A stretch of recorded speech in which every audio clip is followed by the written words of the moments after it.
Ya, bersama saya lagi Wirawida Alam. Kita bicarakan tentang edukasi, dalam hal ini ngomongin manajemen, khususnya dari sisi penentuan harga barang retail. Kenapa ketika ngomongin manajemen bisa bicara tentang sebuah manajemen, khususnya manajemen retail, khususnya dari penentuan harga, itu menjadi hal yang paling penting. Karena ketika ngomongin retail, kita ngomongin cakupan yang lebih kecil, lebih spesifik. Tentu ketika ngomongin hal tersebut, penentuan harga menjadi hal yang paling krusial dan signifikan.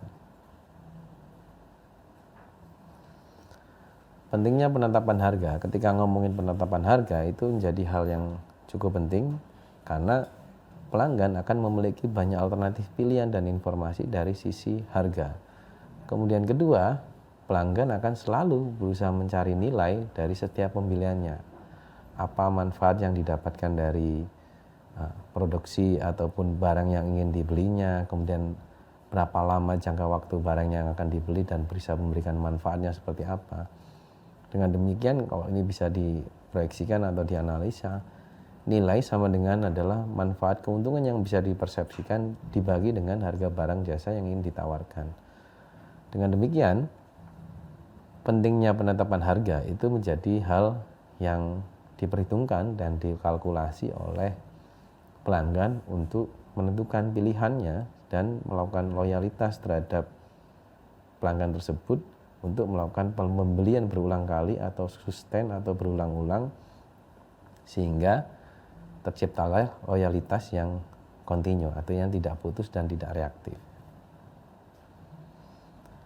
Nah, untuk melakukan hal tersebut perlu ada strategi menentukan harga tersebut. Ketika ngomongin strategi harga, maka ada beberapa strategi yang akan dilakukan atau ingin dilakukan, yaitu salah satunya high and low pricing, di mana pengecer menggunakan strategi high and low pricing dengan cara memberikan diskon pada barang dagangan yang umumnya dilakukan bisa jadi mingguan, bisa jadi bulanan, melalui promosi penjualannya. Tapi average rata-rata mereka melakukan strategi high and low pricing pada mingguan. Itu umumnya yang dilakukan oleh perusahaan-perusahaan di sektor retail dalam rangka meningkatkan penjualan dan melalui strategi penjualannya. Ada kemudian selanjutnya everyday low pricing, di mana strategi ini menjaminkan bahwa toko retail menyediakan barang dagangan dengan harga yang rendah, dengan harapan bisa menguntungkan pelanggan dan pembelian itu semakin meningkat dan kontinu, dan pelanggan menganggap bahwa di tempat itulah barang tersebut bisa dibeli dengan harga yang cukup baik bagi pelanggan dan sesuai dengan kebutuhan kantong oleh masing-masing pelanggan. Dengan demikian, strategi pricing high and low pricing maupun everyday low pricing itu tentu menjadi penting, tetapi timing dan penempatannya itu juga menjadi hal yang harus dikonsentrasikan bagi perusahaan untuk menentukan kapan strategi high and low atau high low pricing dengan everyday low pricing. Momennya, waktunya, tempatnya, dan produk mana yang harus dilakukan diskon atau promosi juga menjadi hal yang krusial. Ada beberapa keuntungan masing-masing strategi di sisi high and low pricing maupun everyday low pricing tentunya. Ketika umumnya rata-rata ketika ngomongin high and low pricing diharapkan meningkatkan laba, karena pelanggan di sini disebutkan bahkan akan mengenakan harga terendah untuk pelanggan yang sensitif terhadap harga. Artinya eksperimen atau treatment yang dilakukan diharapkan ada timbul reaktivitas bagi pelanggan untuk melakukan pembelian mengingat harganya cukup rendah dibandingkan sebelum-sebelumnya. Kemudian kedua, menciptakan pengalaman tentunya exciting, artinya misalnya di sini saya sebutkan ada dapatkan selagi masih diskon. Di antara pembeli tentu diharapkan meningkatkan pengalaman belanjanya, karena momen diskon itu harga tersebut tidak terjadi di setiap hari, hanya momen-momen tertentu.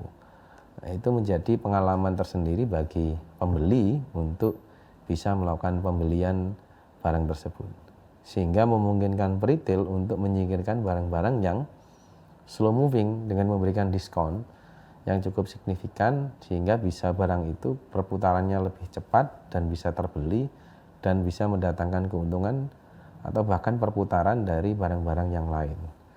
Sedangkan everyday low pricing juga bisa dikatakan keuntungannya adalah bisa menjamin pelanggan dengan menyediakan barang yang tentunya harganya murah, mengurangi iklan, dan tentunya efeknya adalah biaya operasional yang rendah, dan mengurangi stock out, meningkatkan manajemen persediaannya.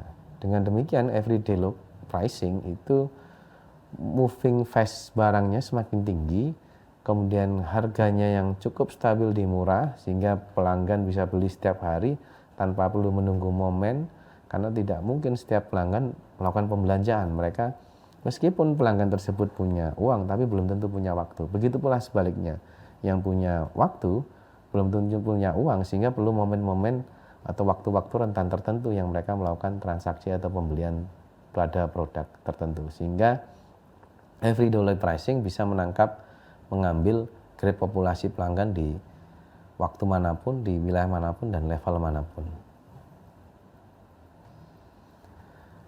Nah, pertimbangan untuk menentukan harga tersebut ada banyak hal, salah satunya sensitivitas harga konsumennya, kemudian berapa sih biaya harga barang dan jasa yang harus disiapin, kemudian kompetisi, dan tentunya ada batasan-batasan hukum yang harus dilakukan. Tidak semua kemudian harga itu bisa dilakukan dengan treatment yang murah sekali.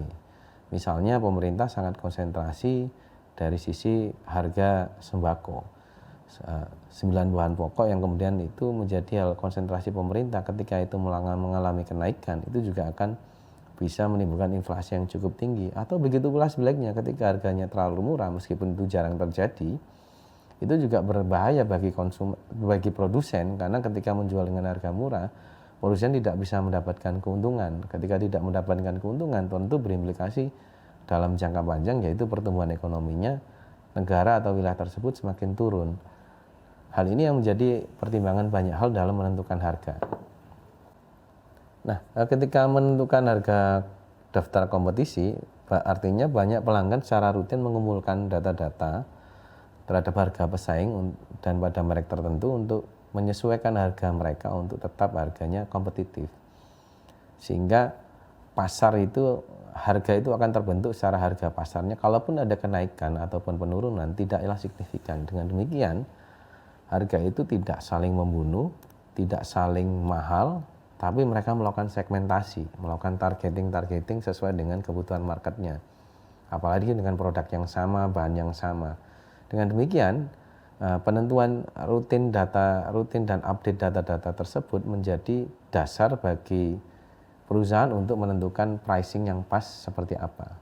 Data-data ini menjadi dasar menentukan pricingnya yang dibutuhkan sehingga harga itu tetap kompetitif dan bisa ditangkap oleh pasar dan bisa diterima oleh pelanggan.